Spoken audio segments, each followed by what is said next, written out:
북극 해안, 한 흑인 남자가 모습을 드러냅니다.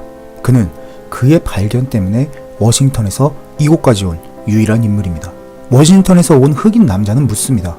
왜 이제야 발견했냐고요. 그러자 미리 도착한 백인 남자가 다음과 같이 말합니다. 이곳 지형은 계속 변화한다. 영화는 시작과 동시에 이 짧은 대화를 통해 캡틴 아메리카라는 캐릭터가 어떤 성격을 가졌으며 앞으로 어떤 모습을 보여줄지를 예측할 수 있게 만듭니다.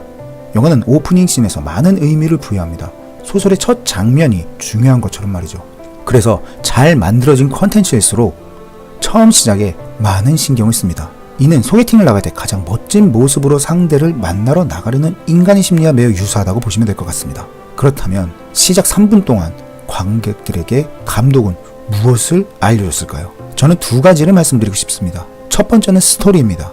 관객들은 3분 정도의 오프닝 씬을 통해서 캡틴 아메리카의 방패가 어째서 미국이 아닌 북극에 얼어있는지를 스토리적인 부분에서 궁금증을 자아내게 합니다. 두 번째는 캡틴 아메리카라는 인물에 대한 의미입니다. 스토리상에서 북극은 지형이 계속 변화하는 곳이라고 말했습니다. 하지만 캡틴과 그의 방패는 변화하는 그곳에서 단 한 번도 변함없이 한자리에 있었던 인물이고 물건입니다. 이는 캡틴 아메리카라는 캐릭터의 특징과도 연결되는 부분입니다. 페이지라는 세계관을 마블은 기획했습니다. 그리고 페이지 3까지 중심에 있는 인물이 바로 캡틴 아메리카입니다. 감독은 캡틴 아메리카라는 캐릭터를 관객들에게 소개시켜주는 역할을 한 사람입니다. 그렇기 때문에 소개자는 캐릭터를 효율적으로 관객들에게 소개할 의무를 가지고 있습니다. 그렇기 때문에 감독은 매번 변하는 지형 속에서 같은 자리에 약 70년 가까운 시간 동안 한자리에 망부석처럼 얼어 있었던 그의 모습을 보여줌으로써 굳은 신념을 가진 캐릭터라는 걸 말해주고 있습니다. 어떻게 보면 보수적이고 고리타분한 그의 모습을 표현한 것으로 볼 수도 있습니다. 그리고 이러한 캡틴의 모습은 윈터 솔저, 시빌워, 어벤져스 시리즈 등에서 비슷하게 표현이 됩니다. 물론 스토리가 진행되면서 점점 변화하고 성장하는 로저스의 모습을 보여주긴 합니다. 그리고 그 과정의 중심에 있는 인물이 버키와 토니 스타크입니다. 이 부분은 리뷰를 계속해서 진행해 나가면서 차근차근 설명드리겠습니다. 다시 본론으로 돌아와서 이미 오프닝 3분만으로도 캐릭터 설명이 끝났습니다.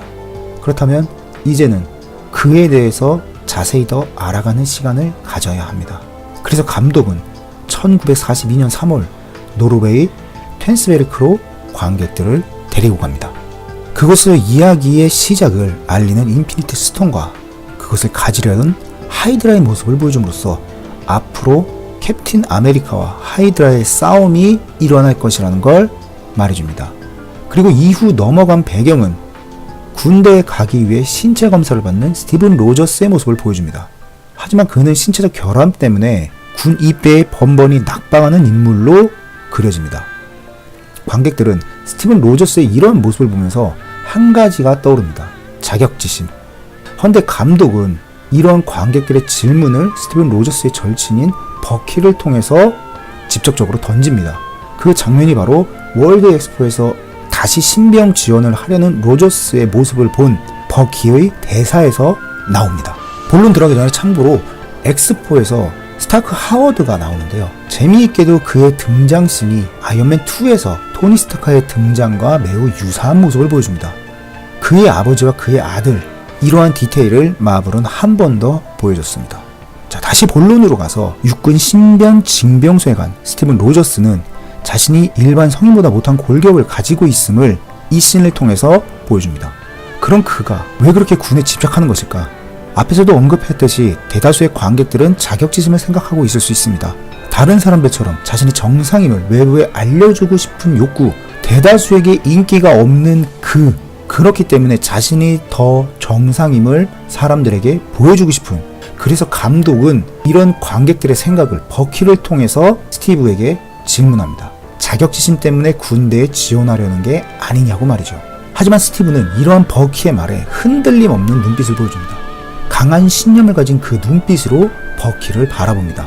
그러자 버키는 남자들의 거친 위로를 스티브에게 던지면서 그를 포옹하고 격려합니다. 이 장면을 통해서 스티브의 인생이 바뀝니다. 그리고 관객들의 시선 역시도 바뀝니다. 그가 어떤 자질을 가졌는지, 그가 국가를 어떻게 바라보는지, 그가 전후를 어떤 식으로 바라보는지, 그가 세계 평화를 어떤 식으로 바라보는지, 마블은 철저하게 스티븐 로저스라는 인물이 자신보다 타인을 더 생각하는 이타적인 인물이라는 걸 이 장면을 통해서 확고하게 밝히고 계속해서 표현해 나갑니다. 물론 이후 나온 윈터 솔저를 통해서 국가에 대한 다른 시각을 배우게 하고, 그리고 시빌워를 통해서 자신에 대해 다른 시각을 갖게 함으로써 마블의 수장이자 리더로 불리는 캡틴 아메리카, 스티븐 로저스라는 인물도 완벽한 인물이 아니라는 것을 표현하기도 합니다. 그리고 어벤져스에서도 토니 스타크와의 대화를 통해서 스티븐 로저스가 조금씩 변화해 나가는 모습을 보여줍니다. 즉, 그 역시도 계속해서 성장해 나가는 인물이며 자신의 신념을 굳혀나가는 캐릭터임을 마블이 보여준 것입니다. 이는 마블이 지난 10년 동안 가지고 왔었던 MCU의 모든 캐릭터들에게 부여한 공통 분모입니다. 이러한 마블의 철학은 캡틴 아메리카에게도 고스란히 녹아들어가 있다, 이렇게 말씀드리고 싶습니다. 자, 그러면 다시 스토리로 들어가겠습니다. 그런 그의 모습을 보던 한 독일 남자가 스티븐 로저스의 앞에 모습을 드러냅니다. 그는 전략과학부의 아브라함 에스카임 박사입니다. 여기서 재밌는 모습이 나옵니다.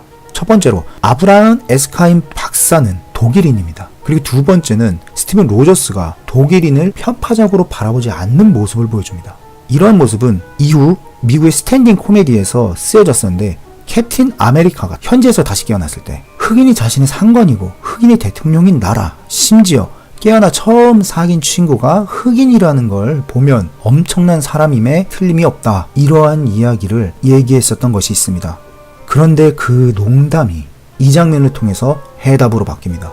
당시 2차 세계대전이 일어났었을 때고 독일인은 나치로 표현됐던 시기입니다. 하지만 스티븐 로저스는 처음 보는 독일인을 불편한 시선으로 보지 않았습니다. 그는 군인으로서 나치를 때려잡고 싶냐고 물어본 박사의 말에 불편한 모습을 보였지, 그 박사 자신에게 불편한 모습을 보이지는 않았습니다.